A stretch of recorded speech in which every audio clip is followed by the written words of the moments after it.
I'm here today to spend or take a few minutes of your time, and hopefully this will be very beneficial for you. So hopefully this will actually earn you some time at the end.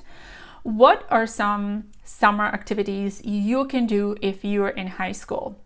I have to tell you, there's nothing in my book and what I know to be true from the colleges that I have been working with for over 20 years now. Nothing better than a part-time job, and or any kind of money-making activities that you can take part in as a high school student. So what could you possibly do? And what are these part-time jobs or some other ways that you can make money this summer? So every company will consider your needs as a student, knowing that you may not work as many hours as they need you, but only the hours that you could afford based on how far you live or who can be dropping you off to work, or maybe in conjunction with some other research or classes or anything else that you might be, having planned out for that summer. So part-time jobs are absolutely not out of the question. There are no limitations on how you can earn cash nowadays. You can tailor your preferences based on your circumstances, and you can maybe write down some of the ideas that I have here for you today. So, one of the things that I would recommend that you consider first is doing online work. So since online jobs don't require you to commute, this will be easy and flexible on your schedule. And also you'll have a wide range of options in this area. So this all really started, as much as we hated COVID and the entire pandemic, it opened up some additional opportunities for people to work online. So it allows for businesses to be more flexible and for people to be more flexible as well. So what can you do and how can you work remotely? And will you get paid the same as you would get paid on the workplace? The answer is yes and yes. Most online money-making activities can be divided into 3 categories. This could be a shift employment. It could be a self-employment with, putting some deadlines in place.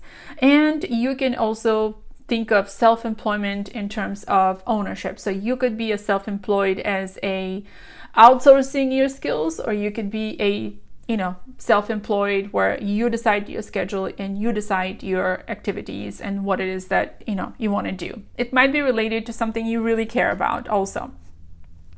And not just something you're good at, but something you could use as an opportunity to learn more about. So shift jobs require you to start working at specific time and, obviously end at specific time. So this is a direct employment for a company. And one example comes to mind. You could just be an SAT tutor. You could be part of any tutoring company that might be hiring high school students, and all you might have to prove that you're qualified is taking a test, or maybe showing them your SAT scores, and maybe if you have taken any AP classes, you can show them how well you have done in that class, maybe get a letter of recommendation, and this should suffice for you. Or you could be a elementary or middle school student's tutor, and you can tutor in the subject that you really excel at, which could be, English, this could be math, it could be biology, physics, and even computer science. So as long as you have the skills and the know-how and you can prove that you do online and working online and tutoring, really the sky is the limit. So you will probably be given specific time, and if the company works with students all over the world, that may be a bit flexible, but again, since you're working online, this shouldn't be that difficult, right? So the next employment that you might be, you might want to think about is freelance work, which again, you'll be freelancing for a company, and let's say you have excellent Adobe Illustrator skills, or you work with Canva, or maybe you have that artistic abilities, or maybe you have studied 3D animation and the company needs some of that kind of skills, or maybe you're very good at proofreading and editing.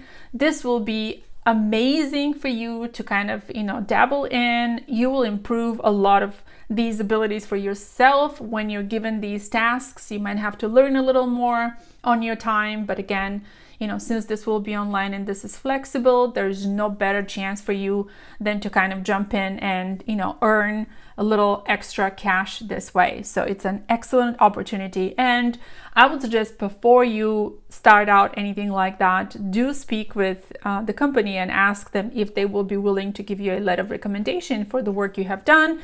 And maybe if some of the work you're doing for them, if that can have your name underneath, as in, the person who has executed the project, so you can have some credit for your work.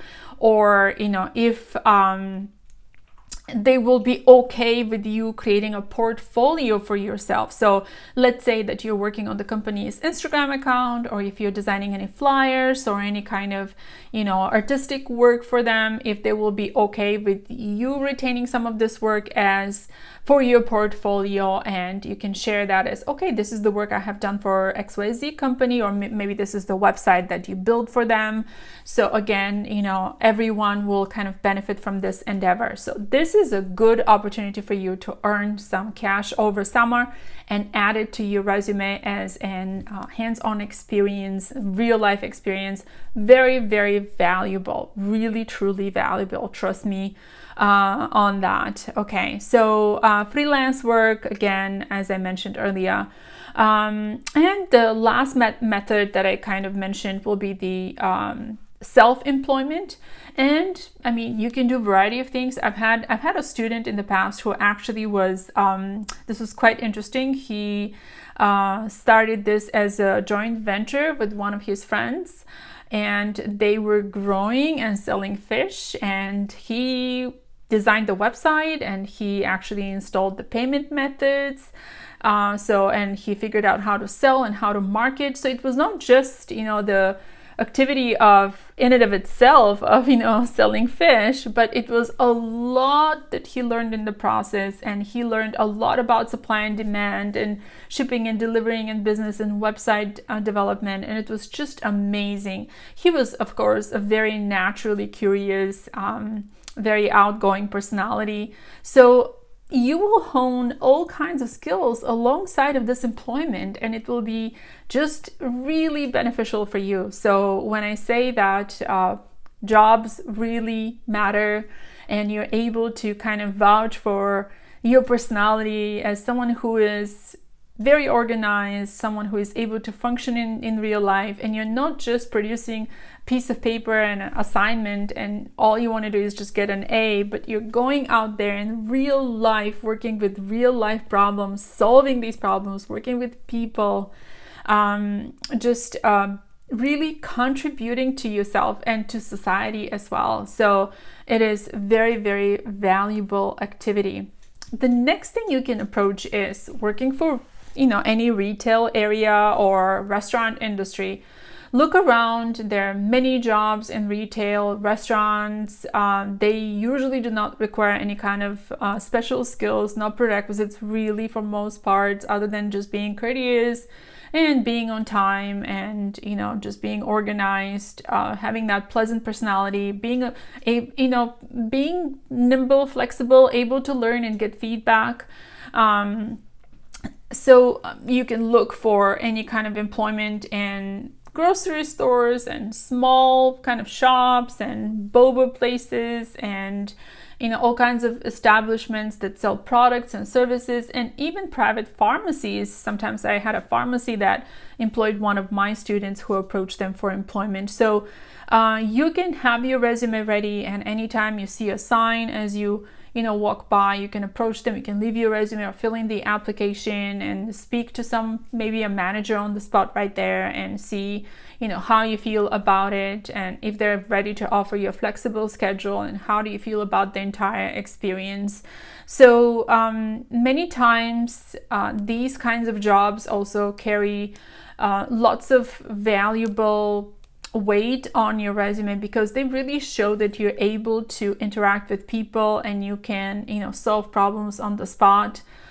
It is not difficult to find these kinds of jobs. All you have to do is just really be open-minded and be kind of willing to put yourself out there and actually go there and do the work, right?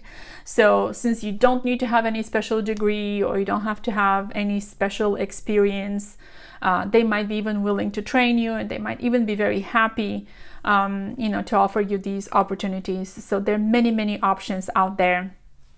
The next one you can look into is any sorts of paid internships, which are not necessarily in retail, but internships that are more they require a little more skills and they require a little more know-how, and this could be something that you're looking forward to pursuing in the future as a college major. Now, these are a little harder to come by, especially when there's specific skill that might be involved. The hiring process may be a little more rigorous, and sometimes, especially if this is not a remote kind of job, but it is in person, there might be some HR requirements, and working with minors sometimes can get a little sticky for adults because nobody wants to really, or no one generally has much time to sit around and have you follow them around. But it is possible, and I've had students almost get lucky every year in one field or another. As long as they persevere and they try,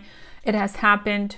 It has been successful for them. So never say never. Just go with an open mind and really try and see if your counselors know someone, or your schools, or if there's any flyers anywhere. If you're going on schools' campuses, very often there's jobs that are listed, or sometimes they're looking for all kinds of people because there's always something cooking on college campuses. There's always some research going on. So you just have to really look very actively, and you'll be able to find something like that. So also, what I have noticed is students who have their LinkedIn profiles that are ready, and they're able to reach out to people directly, and they're very polite, very businesslike, and they have something to offer in terms of their, let's say, coding skills, or something that they can build a website, or they have some specialized skills that I have seen work out in their favor many times. Sometimes, if you're part of I have seen from my students, if you're part of the robotics club, your mentor or your coach could possibly know someone that may need someone with your skills. And I've had students who actually found paid internship in a high-tech startup in this specific way, that they were recommended from their a robotics coach, because they had the know-how. So be on the lookout for now hiring signs as you walk in the malls and as you visit places. So some of you may be able to drive yourself to work. Then you can look for jobs that are closer to home. This makes it even easier.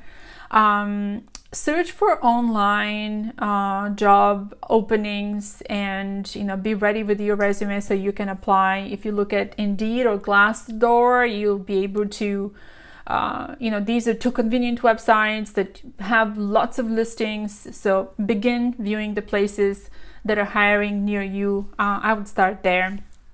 Even if there's no job that is currently open, let's say that you start your job search early in the year, then you might receive an email with some communication from them. You can always respond back and say, could you keep me in mind if something should open up? Go to LinkedIn, connect with that specific hiring manager that just sent you an email, so you can have them later on, a month or two later, just say, respectfully, I'm trying to follow up.